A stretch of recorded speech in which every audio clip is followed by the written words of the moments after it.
Hello, I'm Brendan Stern, and I'm here for the JDC interview series on leaders. Today, I'm excited to be here with Roz Rosen. I read your bio and it's really fascinating. You previously. Wait. You previously were president of the NAD from 1990 to 1993, and then you were a board member of the World Federation of the Deaf for several years. You were vice president at Gallaudet University and other lists of achievements. Today, you are the board member of JDC. There are some things in your bio I noticed we have in common. We both graduated from Catholic University of America, which is a strange place for deaf Jews. Second thing, on your Wikipedia page,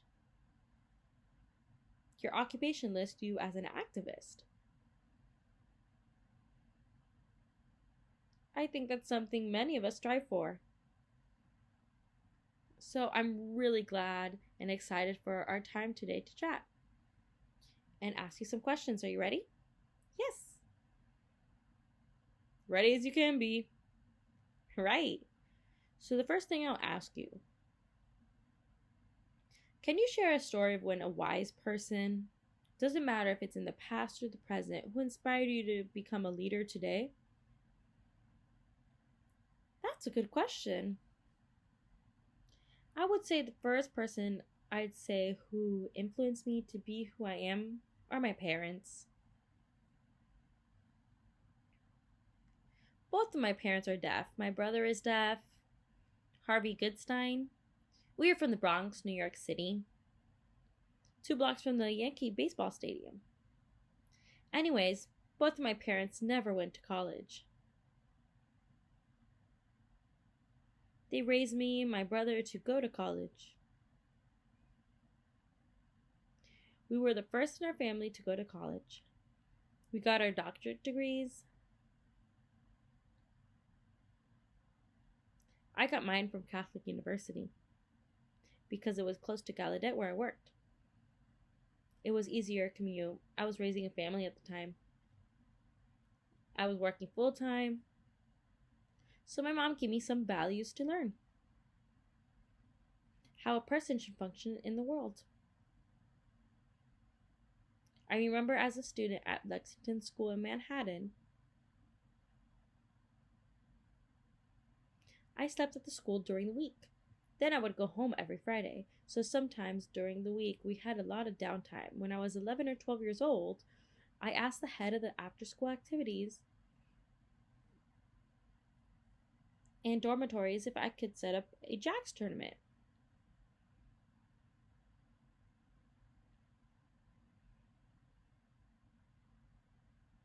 For all the girls in my group, 3rd or 4th year girls. She said, sure, that's fine. I asked her if she'd give out a prize. She said, yes, I promise. We went ahead with the tournament, eliminated players over time, and then eventually I won.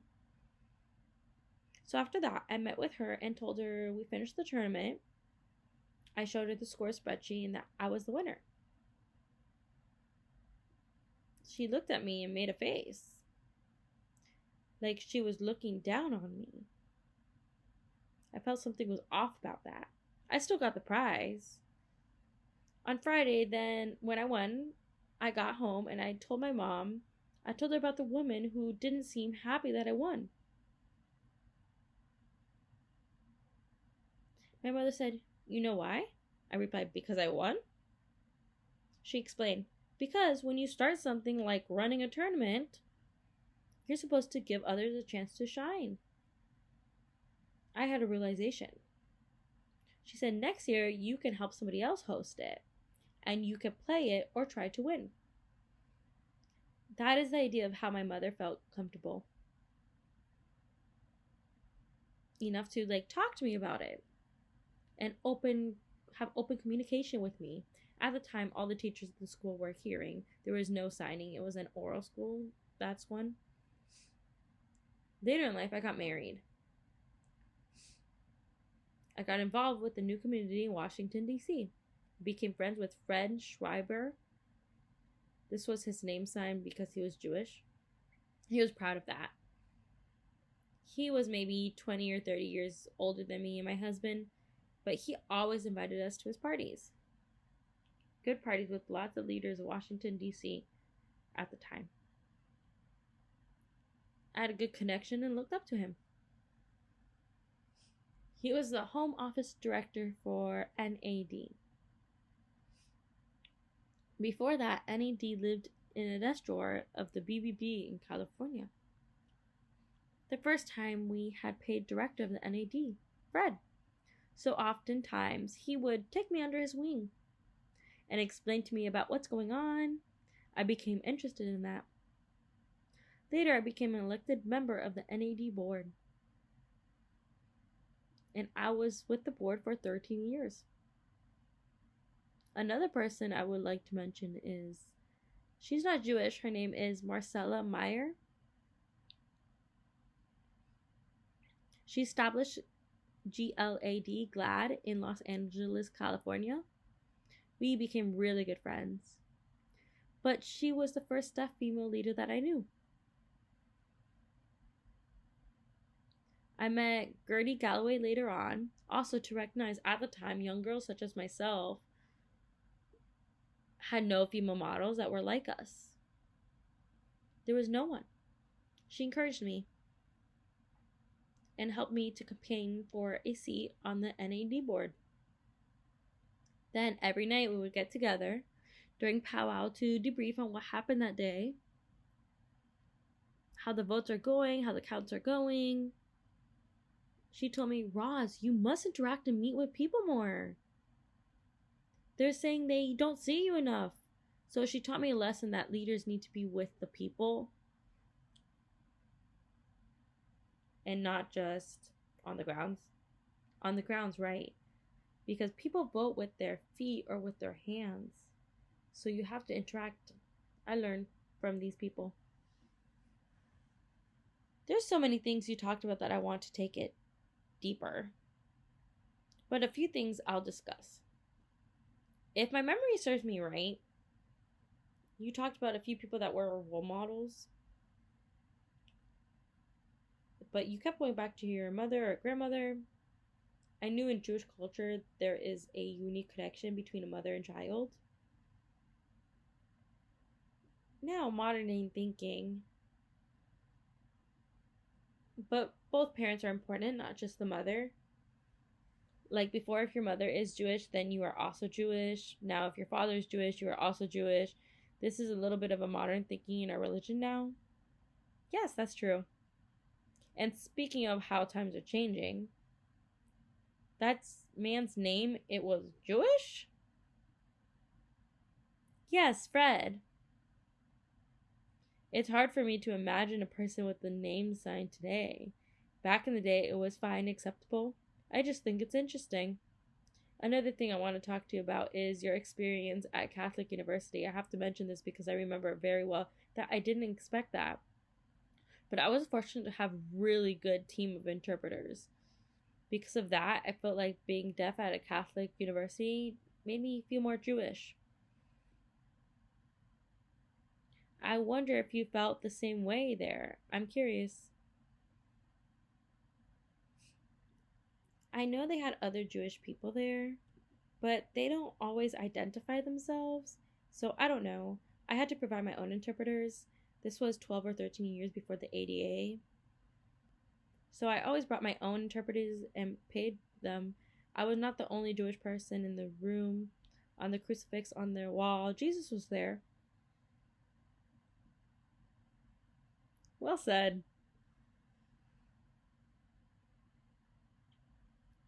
So for my second question, is there anything you'd like to do differently if you knew no one was judging you as a Jewish leader? And if yes, what were they? And did you ever feel judged as a Jewish leader?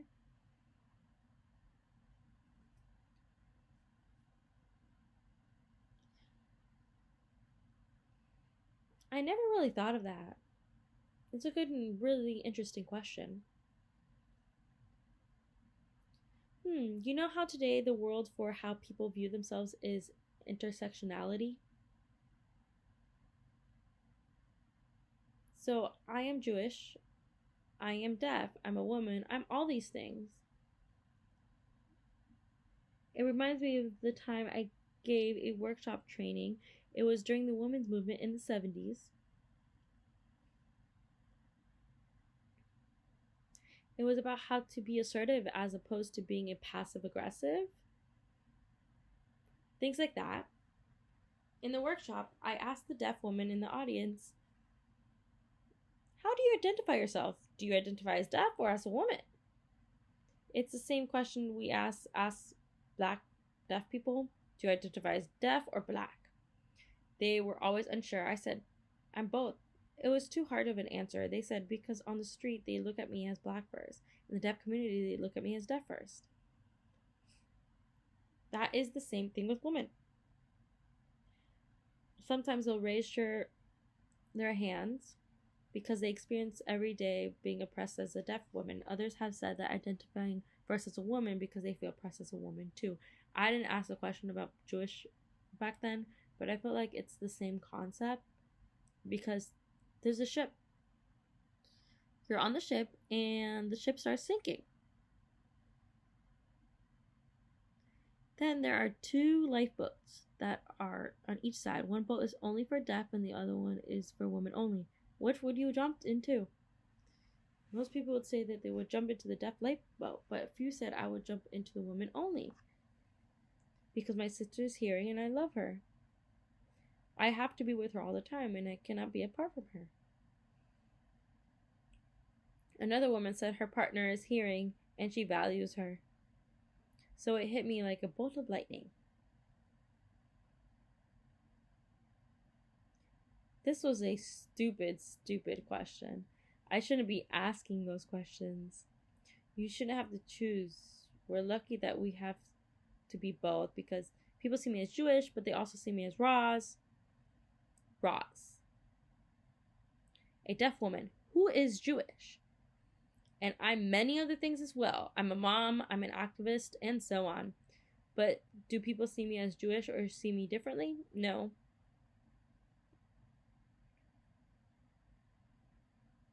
That's fascinating comment and a lot to unpack. You're right, we shouldn't have to choose.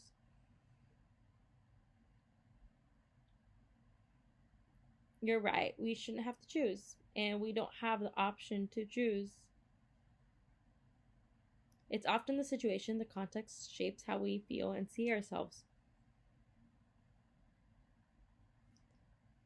For example, I remember one of my favorite philosophers, Hannah Arendt. She was a Jewish woman. She escaped Europe during World War II when tensions were rising and moved to America. She said something that always leaves me shocked. She said, in Europe, I felt Jewish because of anti-Semitism and the rise of Nazism. I moved to America, then immediately I felt more of a woman first. Because of the oppression I experienced in America. There's something that stayed with me. That's true for deaf people in general. I know often we go to organizations or places like NAD and Gallaudet. It's not so much about finding deaf identity in a culture, but really not to feel deaf. At Gallaudet, it's a special kind of place because we can be anyone we want. We can be student body government, we can be party animals, we could be many things. But if we go to school, often we're labeled as that deaf guy or that deaf student. Right. That's always interesting to me. With identities, environment, and interactions. That's true. That's really profound. Now for your third question, I'm curious. Was there ever a time that you realized that your identity as a Jewish deaf woman was an important factor in shaping your leadership? In other ways to explain this, if you were the opposite, if you were hearing, not Jewish, and a man, would you have done different things differently as a leader? I I think the point of Jewish values led and informed my actions.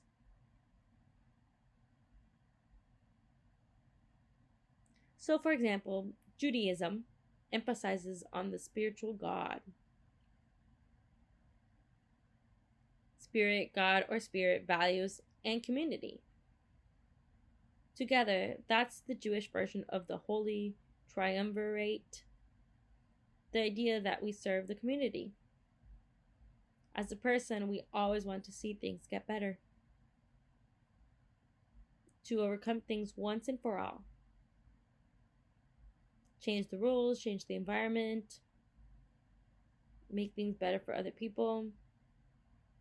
Also, I grew up in New York City, which is a melting pot. I won't use that term anymore. I'll say it's a salad bowl of many different people and ethnicities. And I got to know my friends from different backgrounds. We are all the same. We're the same people with ambitions, with goals in life, with desires, with dreams and hopes. This connects to the fourth question. I see bookshelves behind you, so I think this is a good question for you. If you would recommend one book to our audience about being Jewish, is there any book that you'd recommend? Those books are my friends. I hate to let go of them. I just sold my house in Maryland that was full of books. I gave many away. I can't keep them. I gave a lot to Maryland School for the Deaf, some to the public library. Gave some to Goodwill, hoping it will find a new home in other people's hearts. But the one book that really connects me to being Jewish, that really shook my world, that I think everyone should read, it's called Exodus by Leon Uris. I saw the movie when it first came out, I think in the 1960s. Why? Because the star was Paul Newman. And Paul Newman just makes my heart throb. He looks exactly like my husband at the time. I hope your husband is watching this interview. Yes, I'll pull him here and make sure he watches it. He knows that I have a crush on Paul Newman. Anyways, he used to. So I saw the movie, but years and years later, I still have that book on my shelf. I never read it. It was such a big and thick book. I always told myself, I'll read it later. And then alas, the pandemic hit last year.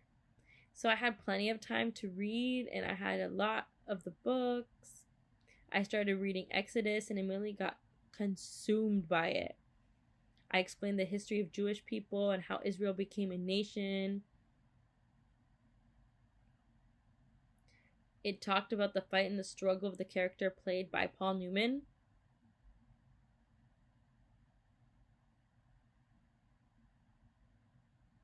And a girl who came as a nurse from America. I became more fascinated with other subplots and other stories within. It really expanded on how the Jewish people were treated in the past, in the late 1880s and the 1900s, when Russia and Europe started exiling and doing pogroms on Jewish people. My grandparents fled Europe on a boat around the 1900s. So you got to see what they went through. Then fast forward to World War II and how that impacted the diaspora of the Jews, as well as the Holocaust. In the early 1900s, two brothers, one was tall and big,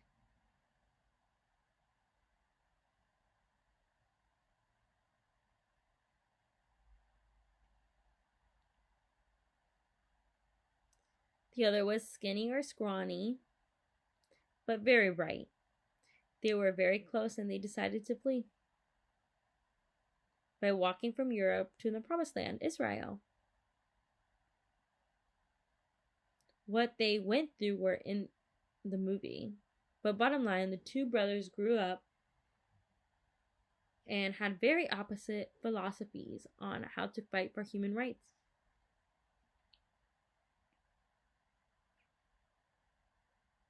One brother was a strong believer in peace.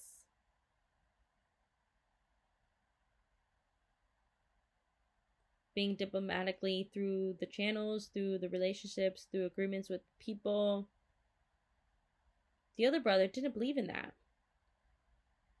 He believed in the maxim, eye for an eye and tooth for a tooth. He wanted to fight and set up a military group. The two brothers disagreed strongly with each other and didn't speak for a while. Paul Newman's character tried to patch them together again, but didn't succeed. They had opposing ways of leadership. So that really caught my attention as a Jewish leader. What kind of leadership is appropriate? I don't know.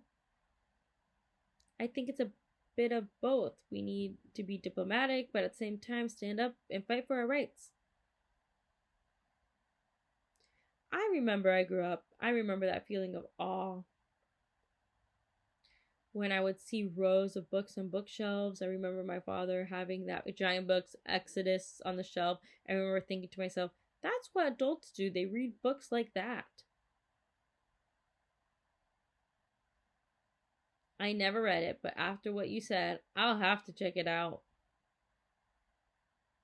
And your comment about choosing what kind of leadership is best, and your comment makes me think of a rabbi, who said, if you want to be a good leader, your answer to most questions should be, it depends.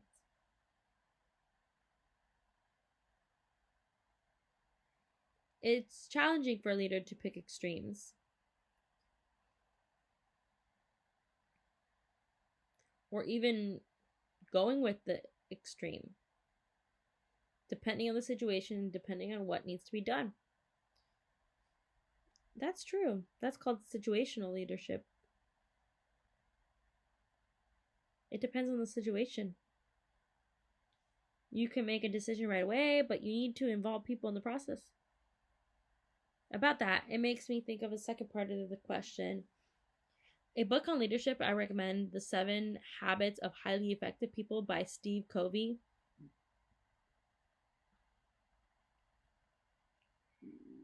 That book was written in the 70s or the 80s. And it has been reprinted many times in many different variations. About effective teachings, effective business people, effective this and effective that. Really, the bottom line is the process of knowing what you want and going for it. The last one is always staying on the cutting edge, or called sharpen the saw.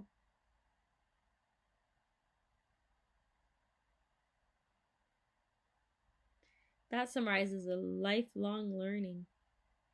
I was the Dean of Continuing Education of Gallaudet at Gallaudet for 3 years before I became Vice President. So continuing education and lifelong learning is an important part of leadership. To keep your mind open, being aware of changes, knowing what's happening out there, and feel out the people. Get them involved, and some people will always be resistant, but most people are willing to give it a try. They would try some experiments to see if it works or not. That's a transitional way of getting people to change or adapt to the new normal.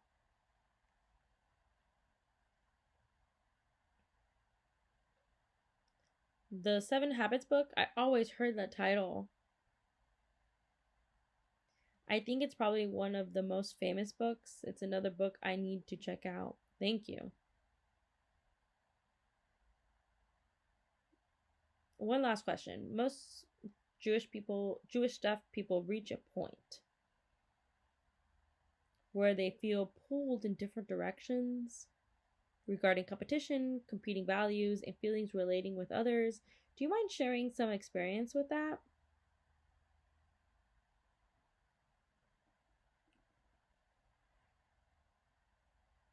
Leaders always have to deal with people who agree or disagree. Some people who disagree are fine and willing to see. Some will fight against it. The people who agree, but sometimes they don't do anything. Some agree and do actions. So there's all kinds of people who can make it work. It reminds me of the time that President Abraham Lincoln and his cabinet brought up a new idea to the committee. He asked them what they thought of his idea. They all agreed and they said they supported the idea. Then Abraham Lincoln said, "Let's drop the idea." Everyone agrees, so there's something wrong with it. He wanted to see discussions and disagreements, the positives and the negatives, merits and disadvantages, to make sure the idea he proposed is sounded and well thought out. I thought it was an interesting statement. That if everyone agrees, there's something wrong with it. Jewish people tend to disagree and tend to interrupt. That's another trait that I have. I tend to interrupt, but now I hold back to let others talk. I guess that is the virtue of age. I look forward to catching that virtue. I'm not too far from it. You'll get there if you're not already. I think this is a beautiful way to close this interview. The value of disagreements, because we both had a panel last spring. We talked about Judaism and disagreements in culture and how that makes it Jewish. To discuss this more deeply, I know that famous quote, "You put 3 rabbis in one room, you'll get 4 opinions." So you're right, we have to catch disagreements and take advantage of them.